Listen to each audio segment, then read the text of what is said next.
A graça e a paz do nosso Senhor Jesus Cristo. Estamos com mais um vídeo aqui do canal Evangelho Autêntico.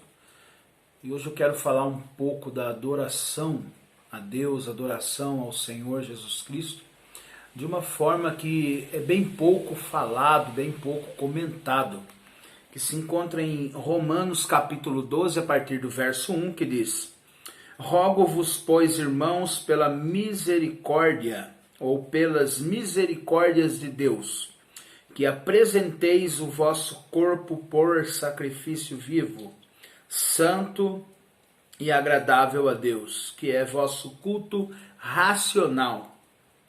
E não vos conformeis com este século, mas transformai-vos pela renovação da vossa mente, para que experimenteis qual seja boa, agradável e perfeita vontade de Deus. O apóstolo Paulo, ele falando aos Romanos, escreveu a epístola aos Romanos. No capítulo 12, nesses versos que nós lemos, Paulo vai falar sobre a verdadeira adoração. Hoje nós vivemos dentro de um contexto que essa palavra adoração ela se perdeu. Muitos entendem que adoração é quando cantamos ao Senhor. Cantar também faz parte, é uma das partes que usamos para adorar o Senhor. Outros acham que adorar o Senhor é um estilo de música, um estilo de louvor, que está relacionado aí a ritmo, a harmonia, a melodia, que é a estrutura da música. Outros acreditam que adorar a Deus é fazer sacrifícios, campanhas e abstinências e etc. Mas o apóstolo Paulo, em Romanos capítulo 12, ele vai nos ensinar a essência da verdadeira adoração a Deus. Ele diz que nós precisamos nos oferecer a Deus como sacrifício vivo, porém um sacrifício santo e um sacrifício agradável. O apóstolo Paulo ele está fazendo uma comparação, explicando ali, escrevendo aos Romanos como era o sacrifício de um animal. Então, como que um animal era aceito para ser sacrificado e após o sacrifício ele ser oferecido em holocausto? O que esses animais precisavam ter para ser aceito? Eles precisavam ser puros, eles precisavam ser sem manchas, eles precisavam ser sem defeitos, eles precisavam ser sem doenças, eles precisavam ser animais separados. Dentro daqueles que existiam, eles tinham que ser os melhores. Então era feita uma investigação pelos sacerdotes para ver se ele não tinha mancha, para ver se ele não tinha deficiências, para ver se não estava faltando nada do corpo, para ver se ele estava em perfeita saúde, para ver se ele não era cego, para ver se ele não era um animal que foi contaminado, porque eles entendiam que o animal precisava ser santo e precisava ser perfeito, porque o Deus a qual ia receber esse sacrifício ou esse holocausto é um Deus santo e é perfeito, e de fato que é o Pai do nosso Senhor Jesus Cristo e nosso Pai. Só que Paulo ele não diz a respeito de música, ele não fala a respeito de instrumentos, ele não fala muito menos a respeito de coreografias, ele não fala essas coisas dizendo que isso é adoração. Ele diz que adoração, que o verdadeiro culto, o culto que Deus recebe, primeiramente é analisado quem somos. Quem somos? Não é o que falamos, não é o que cantamos, é quem somos.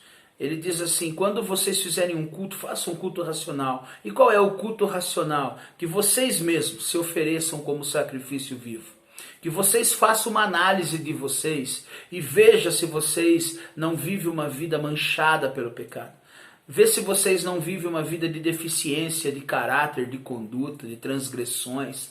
Vê se vocês estão perfeitos para entrar na presença de Deus, estão saudáveis para entrar na presença de Deus, estão santificados para entrar na presença de Deus, porque o verdadeiro culto não procede do que falamos, procede do que somos. O que somos? E hoje isso se perdeu, porque a maioria das pessoas que cantam, que prega, que faz espetáculos, show gospel, eles fazem até bem. E uma grande parte, não generalizando, não vive o que fala, não vive o que prega, não vive o que canta, mas na cabeça deles eles estão adorando o Senhor. E nós precisamos entender essa questão, irmãos, porque Paulo fala muito mais de quem somos do que nós falamos, do que nós expressamos. O sacrifício vivo, quando era levado uma ovelha, ovelha não canta, a ovelha não fala, a ovelha não ajoelha, a ovelha não faz campanha de 7 dias. A ovelha simplesmente é entregue para morrer, e essa ovelha que foi entregue para morrer, ela passou por um crivo de exigência, e ela foi aprovada como uma ovelha perfeita, ou como um cordeiro perfeito, sem mancha, sem marca, sem ruga, e assim morreu em sacrifício ou em holocausto. Quando nós entendemos essas questões, nós vamos entender o porquê que Paulo disse isso. Porque quando nós lemos as Escrituras, principalmente o Evangelho, dentro dos seus escritores, Mateus, Marcos, Lucas e João, nós vamos perceber Marcos no capítulo 5, narrando a partir do verso 6, que aquela legião de demônios, eles se prostraram e eles adoraram o Senhor. Eles falaram palavras bonitas ao Senhor, demônios adorando, mas não deixaram de ser demônios. Quando nós lemos Atos capítulo 16, a partir do verso 17, diz que havia uma jovem que causava ali muitos lucros aos seus senhores, por ter nela um espírito de adivinhação. E ela ia junto com Paulo e os demais para orar, ela ia junto.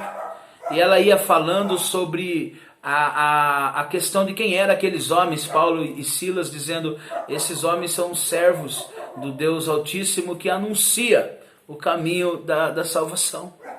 Mas mesmo assim não deixou de ser demônio. Demônios adoraram o Senhor Jesus e mesmo assim não deixaram de ser demônios. Sabe, irmãos, hoje nós vivemos uma época de apresentações de show, nós vivemos uma época de espetáculos, de falsas lágrimas, de apresentações de roupa, de estilos de música, estilos de igreja, estilos de cor de parede. Nós temos técnicas para fazer crescer qualquer coisa. Mas a palavra de Deus diz que o verdadeiro culto que Deus recebe procede de uma ovelha que é santa e que é agradável. Então você pode até ir no culto, você pode até fazer um culto, mas o que vai ser analisado dentro do seu culto é quem você é, e não o que você fala, não o que você diz, nem as lágrimas que caem do seu rosto, nem as mãos levantadas, nada disso. Isso é secundário. Se isso for verdadeiro do coração de quem vive isso, é aceito. Mas se for só isso, é mais lágrimas, é somente mãos levantadas, e não tem nada de adoração. Quando nós entendemos as Escrituras, nós passamos a viver a verdadeira adoração, não dentro somente de culto, mas na nossa casa. O melhor lugar para adorar a Deus é dentro da nossa casa. Quem somos diante da nossa esposa? O que falamos para as nossas esposas? O que falamos para os nossos filhos? O que cantamos dentro dos nossos lares? Qual tipo de palavra proferimos nas nossas casas? O que lemos nas nossas casas?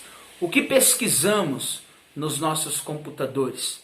Porque se eu vivo um estilo de vida fora da igreja, e quando eu chego na igreja, eu quero apresentar, eu posso fazer o que for. Todo mundo pode achar bonito. As pessoas podem ser impactadas pelas minhas habilidades e instrumentalidade. Porque tem pessoas que cantam muito bem, que pregam muito bem, que têm persuasão, que têm técnicas de oratória, pessoas que têm uma excelente retórica, mas que simplesmente são técnicas. Quando nós entramos na presença de Deus, nós precisamos entrar como uma ovelha que vai morrer. Como uma ovelha que vai fazer com que Deus olhe para ela e ache ela santa e agradável, sem marca, sem mancha. sem ruga, sem defeitos. Esse é o culto que Deus recebe. E isso pode ser feito na tua casa, no teu dia a dia e também na comunhão da igreja. Culto não é de quarta, culto não é somente de domingo ou às terças e quintas. Culto racional é estilo de vida. Culto não é música, culto não é estilo. Culto é quem somos e expressamos quem somos diante da santidade e grandeza de Deus. Precisamos ter esse entendimento para que as nossas vidas não sejam vidas de falácias e de hipocrisias. Que possamos viver antes de pregar, que possamos viver antes de cantar, que possamos viver antes de jejuar, que possamos viver antes de se agrupar com os irmãos para prestar cânticos e louvores ao Senhor. Porque não é o momento que estamos juntos que vai ser analisado, é quem somos antes de chegar até o lugar da reunião e da união. Pastor, eu não entendi por que reunião e união. Porque tem lugares que só se reúnem, mas não são unidos. Tem lugares que só se reúnem, mas vivem em guerras. Então isso é reunião. Mas tem lugares que se unem, que são o verdadeiro corpo, que se ajunta, que cada um entende a sua parte, que cada um se completa no próximo e no outro, para que o nome do Senhor seja glorificado. Que a graça e a paz do Senhor Jesus Cristo seja com todos vós. Amém.